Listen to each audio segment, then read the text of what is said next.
같이 기도하겠습니다. 사랑의 하나님 감사합니다. 오늘 이 새벽에도 저희들 잠에서 깨워주시고 하나님 말씀 앞에 설 수 있도록 인도하시며 하나님과 하루를 시작할 수 있도록 동행하며 시작할 수 있도록 인도하여 주심 또한 감사합니다. 간밤에 어, 저희들에게 평안을 허락하여 주시고 또한 새날을 허락하여 주심을 통하여 우리의 삶이 하나님의 인도하심 가운데 하나님의 도우심 가운데 있음을 다시 한번 느끼게 하여 주심이 또한 감사합니다. 하나님 우리가 삶을 살아가면서 세상의 여러 가지 일들과 분주한 것들로 말미암아 우리 마음을 빼앗기고 우리 시선을 빼앗길 때가 있습니다. 오늘 찬양으로 고백하였던 것과 같이 세상을 살아가는 중간중간에도 저희들 우리의 시선을 들어서 하나님을 바라볼 수 있는 그러한 영적인 능력을 허락하여 주시옵소서. 세상에 살아가고 있지만 세상에 속한 자가 아니라 세상을 이겨나가는 자들로서의 삶이라는 것을 저희들 늘 기억하게 하여 주시어서 세상 사람들과 똑같이 살아가는 것이 아니라 그들과는 다르게 영적인 것을 바라보며 영원한 것을 찾아내며 살아가는 우리 모든 믿음의 백성들 될 수 있도록 하나님 역사하여 주시옵소서. 오늘 우리에게 허락하여 주신 하나님 말씀을 대합니다. 우리 마음을 깨끗하게 하여 주시고 깨끗해진 마음 속에 역사하시는 하나님의 말씀 우리 가운데 경험되어지게 하시고 오늘 하루도 말씀으로 말미암아 새 힘을 얻고 또한 필요한 자들에게 위로와 회복의 역사가 임하는 귀한 하루가 될 수 있도록 하나님 축복하여 주시옵소서. 이 모든 말씀 예수 그리스도 이름으로 간절히 기도합니다. 아멘. 하나님 말씀 함께 보겠습니다.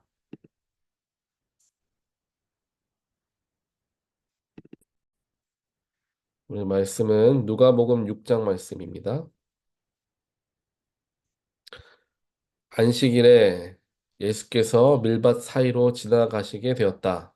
그런데 그의 제자들이 밀 이삭을 잘라 손으로 비벼서 먹었다. 그러자 몇몇 바리새파 사람이 말하였다. 어찌하여 당신들은 안식일에 해서는 안 되는 일을 합니까? 예수께서 그들에게 대답하셨다. 다윗과 그 일행이 줄였을 때에 다윗이 한 일을 너희는 읽어보지 못하였느냐? 다윗이 하나님의 집에 들어가서 제사장들 밖에는 먹어서는 안 되는 제단 빵을 집어서 먹고 자기 일행에게도 주지 않았느냐? 그리고 예수께서 그들에게 말씀하셨다. 인자는 안식일의 주인이다. 또 다른 안식일에 예수께서 회당에 들어가서 가르치시는데 거기에는 오른손이 오그라든 사람이 있었다.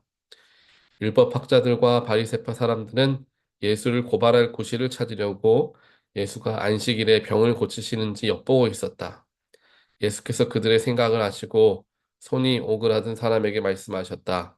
일어나서 가운데 서라. 그래서 그는 일어나 섰다. 예수께서 그들에게 말씀하셨다. 너희에게 물어보겠다. 안식일에 착한 일을 하는 것이 옳으냐? 악한 일을 하는 것이 옳으냐? 목숨을 건지는 것이 옳으냐? 죽이는 것이 옳으냐? 예수께서 그들을 모두 둘러보시고서 그 사람에게 명하셨다. 내 손을 내밀어라. 그 사람이 그렇게 하니 그의 손이 회복되었다. 아멘. 오늘 누가복음 6장 말씀에서는 안식일에 안식일을 우리가 어떠한 마음으로 대해야 하는가에 대하여서 한번 생각해보는 시간을 갖게 됩니다. 예수님께서 그 당시에 바리새파들 또 많은 유대인들이 이 안식일이라는 것에 대해서 굉장히 율법적으로 얽매여 있었던 것을 깨워주시는 그러한 모습들을 행동들을 하시죠. 안식일 위에 계신 분이 바로 하나님이시고 그 하나님의 아들이 예수 그리스도이시기 때문에 안식일의 주인은 하나님 곧 예수 그리스도가 된다라는 것을 가르쳐 주시면서 그와 동시에 당신들에게 안식일은 무엇인가 또한 저와 여러분들에게 안식일은 무엇인가에 대하여 다시 한번 생각해 보게 하시는 예수님의 모습을 보게 됩니다. 방금 말씀을 드렸던 것과 같이 유대인들은 안식일을 지키는 데에 모든 노력과 수고를 기울였습니다. 그리고 안식일을 지키지 않는다는 것은 하나님께 큰 범죄를 저지르는 거라는 생각과 믿음을 가지고 있었기 때문에 철저하게 안식일을 지켰고, 그렇지 않은 사람들은 그에 합당한 율법적인 죄를 묻게 되는 그러한 일들을 하고 있었던 거예요. 그런데 그런 것들이 너무나 오랜 세월 동안 이어져 오다 보니까 율법이라는 것이 하나님을 사랑해서 안식일을 지키는 율법으로서 그들에게 다가왔던 것이 아니라, 율법을 지키는 것으로 하나님을 사랑하는 것인가 하지 않는 것인가, 하나님을 믿나 믿지 않나, 이거의 판단의 기준이 되어버리고 말았다라는 것입니다. 즉, 하나님께서 거룩하게 세우신 안식일, 안식일을 통해 하나님과의 관계가 유지되어지고, 또한 하나님의 백성이라는 언약이 지켜지는 것으로서 안식일을 세우셨는데, 하나님의 의도와는 다르게 사람들은 안식일이라는 것을 행위의 표현으로서 자신들이 수고하고 열심으로 지키는 것을 통하여서 나는 하나님을 믿는 사람이다라는 표현을 하기 위한 도구로 사용하고 있었던 것을 이제 알 수가 있는 거죠. 그들의 마음의 중심을 예수님께서 알고 계셨기 때문에, 또한 그것을 통하여 예수를 고발하려고 하는 것도 알고 있었기 때문에, 예수님께서는 오히려 그들의 중심을 찌르는 일들을 하시게 됩니다. 예수님의 제자들이 먼저 안식일에 밀 이삭을 이제 먹게 되죠. 원래 안식일에는 일을 해서는 안 되지만, 먹기 위해서 밀 이삭을 벗겨서 먹는 그 행위 그 자체가 일로서 들어가게 되는 거죠. 그래서 안식일을 범하는 일을 제자들이 하고 있었던 것을 어, 이야기를 바리새파 사람들이 이야기를 하는 거예요. 또 다음에는 안식일에 예수님께서 회당에 들어가셔서 병든 자를 고치시는데, 그 병든 자를 고치시는 것도 안식일을 어기는 것이다 라고 율법으로 이제 정죄하기 위해서 그들이 예수님을 몰래 지켜보고 있었다, 성경은 기록하죠. 여기에서 예수님께서는 그들이 지켜보고 있기 때문에 그 자리를 피하셨던 것이 아니라, 오히려 더 분명하게 그들에게 안식일이 무엇인가, 율법이 무엇인가를 가르쳐 주기를 원하셨던 것입니다. 그래서 예수님께서 오늘 말씀에서 함께 보니까 9절에서 이야기하죠. 안식일에 착한 일을 하는 것이 옳으냐, 악한 일을 하는 것이 옳으냐, 죽이는 것이 옳으냐, 사람의 목숨을 건지는 것이 옳으냐, 라는 이야기를 하시며, 안식일의 율법이라는 것에 묶여서 정말 해야 하는 것조차도 하지 않은 채 냉혈한 모습을 보이는 율법주의자들, 또 유대인들의 마음의 중심을 찌르고 계시는 겁니다. 그러면서 예수님께서 이제 우리가 다들 잘 아시는 것처럼 선한 사마리아인에 대한 비유도 하시지 않습니까? 그 선한 사마리아인의 비유를 보게 되면 율법자들, 또 유대인들, 또 여러 가지 하나님의 일을 한다라는 제사장들, 죽어가는 사람을 보면서도 안식일이기 때문에 피해가거나, 또한 율법을 지키기 위해서 피해가거나, 이런 일들을 하고 있는 것을 보지 않습니까? 충분히 도와주면 살릴 수 있는 사람인데 율법에 어긋난다고 그 사람을 건들지를 않는 거예요. 죽게 놔두는 겁니다. 하나님의 율법은 사람을 살리는 일이지 죽이는 일에 있지 않음을 그들은 생각하지 못했던 거죠. 율법이 모든 것을 더 앞서 있었기 때문에 그들은 율법 때문에 죽어가는 사람을 살리지를 못했던 겁니다. 오늘 말씀에서도 손이 말라 있는 병자를 보시면서 그를 회복시켜 주기를 하는 예수님께서는 원하시는데, 유대인들, 율법주의자들에 의해 그들의 생각을 보면 안식일에는 결코 손을 고치는 일을 할 수가 없게 되는 거죠. 그러면은 그 손이 마른 자는 병 고침을 받지 못한 채 살아가야 될 수도 있는 것입니다. 하지만 예수님께서는 그의 손을 모든 사람들이 보는 앞에서 고쳐주시면서 안식일과 율법에 대해서 너희들이 지금 잘못 생각하고 있다라는 것을 가르쳐 주고 있다라는 거예요. 우리의 삶에서도 이와 같은 마음들을, 즉 유대인들과 같은 마음들이 우리 속에 드러나고 있음을, 또한 우리 속에 항상 존재하고 있음을 발견하게 되게 될 때가 있습니다. 믿음의 여러 가지 모양으로 사람들의 모습을, 사람들의 마음과 또한 그들의 신앙을 판단하거나 정죄하는 일들, 우리 교회 또한 여러 공동체 안에서 가장 어려움으로 찾아오는 문제가 되어지기도 합니다. 믿음이 있다라고 이야기하기 위해서는 여러 가지 예배에 열심으로 참여해야 되고 사역에도 참여해야 되고 이런 것을 하지 못하거나 또한 다른 일들을 하는 사람들에게는 믿음이 없다라는 평가와 판단을 쉽게 내리는 그러한 정죄하는 모습들이 우리에게 있을 때가 있다라는 것입니다. 그렇다고 예배를 드리지 않아도 되고 사역에 동참하지 않아도 되고 라는 것이 아니라 무엇이 먼저냐라는 것이죠. 예배와 사역이 누군가의 믿음을 판단하는 기준으로서 내가 드리워되는 잣대가 되어서는 안 된다는 것이죠. 그 기준과 잣대는 나를 향하여 내 스스로 대볼 수는 있겠지만 타인을 향하여서 대보고 이 사람은 이 기준에 미치지 못하니 어, 이 사람은 믿음이 없다라고 평가하기 위한 잣대가 되어서는 안 된다라는 것입니다. 신앙과 믿음은 스스로가 스스로를 판단하고 스스로를 돌이키고 스스로의 죄를 물을 수 있는 자신을 향한 잣대가 되어야지 세상을 향해 있고 타인을 향해 있는 잣대가 되어진다면 그것이야말로 오늘 유대인들과 동일한 모습을 보이는 것이고 정죄하고 남을 판단하는데 앞장서는 모습이 되어질 수밖에 없다라는 것입니다. 그렇게 신앙의 모습, 믿음의 모습, 타인의 모습들은 모든 것을 하나님께 맡길 것이고 하나님이 판단하실 것임을 믿는 것이죠. 그리고 나는 내 신앙생활과 나의 모습을 위해서 더욱더 기도하고 또한 하나님께 나아가기 위해서 정결함을 추구하며 살아가는 나의 삶이 되려고 노력을 해야 하는 것입니다. 하지만 그렇게 되지 못하기 때문에 다른 사람들에게 상처를 주는 일들이 생기게 되고 그 상처 때문에 교회에 분란이 일어나는 일들도 많다라는 것을 아마 많은 분들이 알고 계실 것입니다. 예수님께서는 오늘 그것을 분명하게 말씀하고 계시는 겁니다.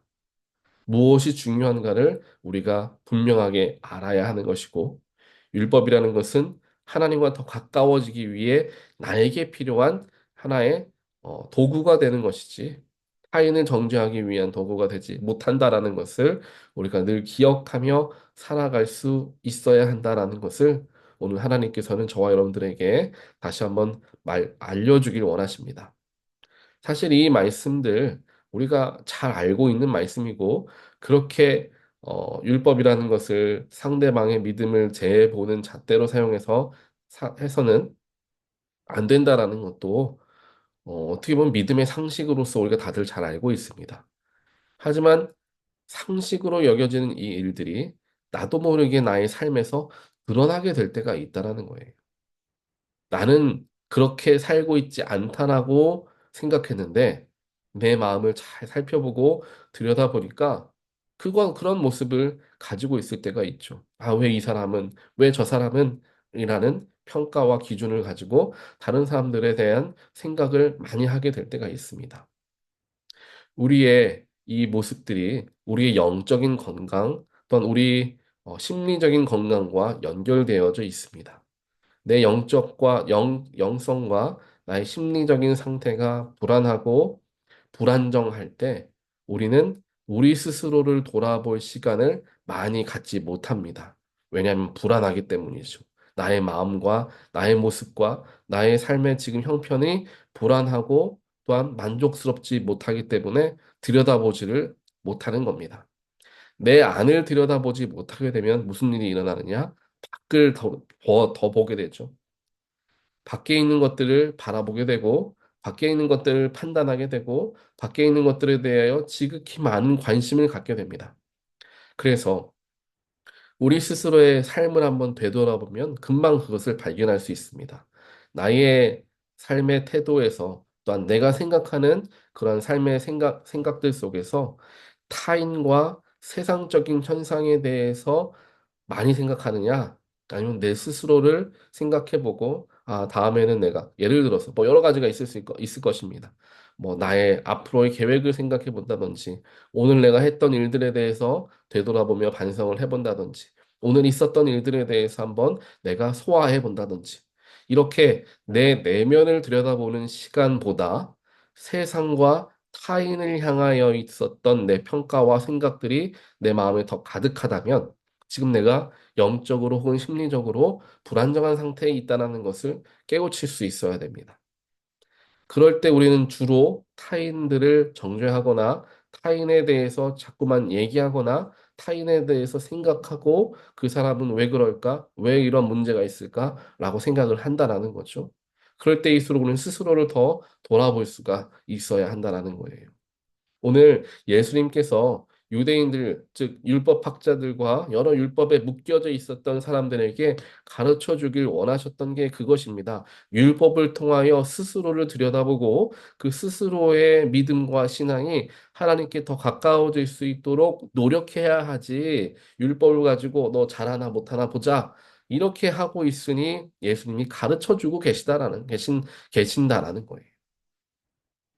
무엇이 더 옳으냐? 무엇이 더 중요하냐? 너희들은 왜 그것을 가지고 나를 살피고 내가 그것을 잘하고 있는지 못하고 있는지 살피려고 하는 구실로 삼으려고 하는 것이냐? 예수님은 가르치는 거예요. 가르쳐 주시는 거예요. 그 당시에 유대인들은 예수님께서 메시아라는 것을 율법학자들과 바리새인들 당연히 믿지 않았죠. 그렇기 때문에 예수님이라는 존재는 그들을 위협하는 존재였습니다. 사람들이 어, 예수님만 따라가고 자신들을 따르는 사람들은 다 예수님께로 넘어갔기 때문에 예수님은 어떻게 보면은 경쟁자 혹은 처단하거나 없애야 될 사람으로 느꼈던 거예요. 그러니 그 사람 잘못을 캐내야 되고 그 사람이 뭐가 잘못했고 그 사람이 뭐가 어땠고 이거 구실을 만들어야지 사람들에게 설득시킬 것 아닙니까?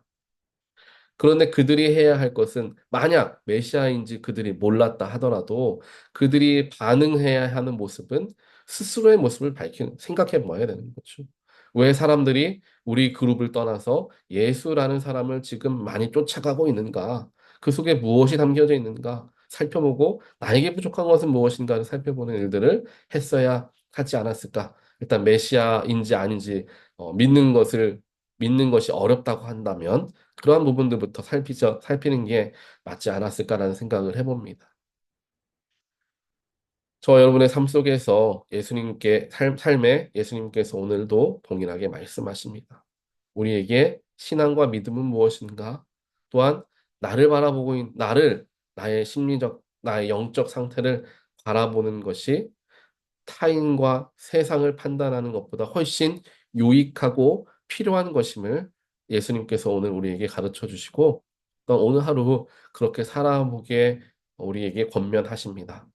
그래서 오늘 하루는 나를 한번 생각해보고 나의 신앙생활은 지금 어떤가? 또한 나는 하나님과 얼마나 가까이 있는가? 예배와 사역과 여러 가지 교회의 일들 또한 신앙의 일들과 나는 얼마나 지금 연결되어져 있는가? 스스로를 한번 살펴보는 그러한 시간을 가져보는 하루가 되길 바랍니다. 그렇게 되었을 때 내가 잘하는 부분도 발견할 수 있을 것이고 내가 조금 연약한 부분도 발견할 수 있게 될 것입니다. 그러면 그 속에서 내가 성장하게 되는 거죠. 아, 나에게 부족한 게 이것이고 나의 장점은 이것이구나. 그래서 영적으로 우리가 더 깊어지는 그런 하루가 되기를 바라고 또한 그를 통하여 하나님께서 하나님의 역사하심과 또한 하나님의 능력을 나의 삶에서 온전하게 체험하게 되는 저와 여러분 되시기를 다시 한번 주님의 이름으로 간절히 축원드립니다. 우리 같이 기도하겠습니다. 사랑과 능력의 하나님 감사합니다. 오늘 말씀을 통하여 무엇이 중요한 것인가라는 것을 생각해 보았습니다. 우리는 항상 우리의 시선을 타인과 세상을 향해 두고 있었던 그러한 연약한 삶을 살았던 우리들의 모습을 깨우치게 하시고 또한 하나님께 회개하게 하시니 하나님 감사합니다. 하나님, 우리의 시선을 하나님께 맞추게 하시고 또 내 스스로를 들여다볼 수 있도록 하나님 축복하여 주시어서 나와 하나님의 관계, 나에게 부족한 것들, 나의 영적인 상태들을 살핌을 통하여 내가 더욱더 믿음으로 굳건히 서는 데에 더 마음을 쓰는 우리 모두가 될 수 있도록 하나님 축복하여 주시옵소서. 그래서 우리의 삶을 통하여 역사하시는 하나님을 경험하게 하시고 그 하나님께서 나를 통하여 놀라운 일을 이루시도록 하나님과의 관계 속에 나의 마음을 더 쓰고 그를 통해 내 믿음이 더욱 깊어지는 능력을 경험할 수 있도록 하나님 축복하여 주시옵소서. 오늘 하루도 주님 그러한 마음을 가지고 스스로를 돌아보고 때로는 반성하는 그러한 시간들을 갖기를 원합니다. 성령께서 늘 동행하여 주시어 내 마음을 깨우쳐 주시고 내 스스로를 돌아볼 수 있는 마음 주님께서 선한 마음을 창조하여 주시옵소서. 이 모든 말씀 예수 그리스도 이름으로 기도합니다. 아멘.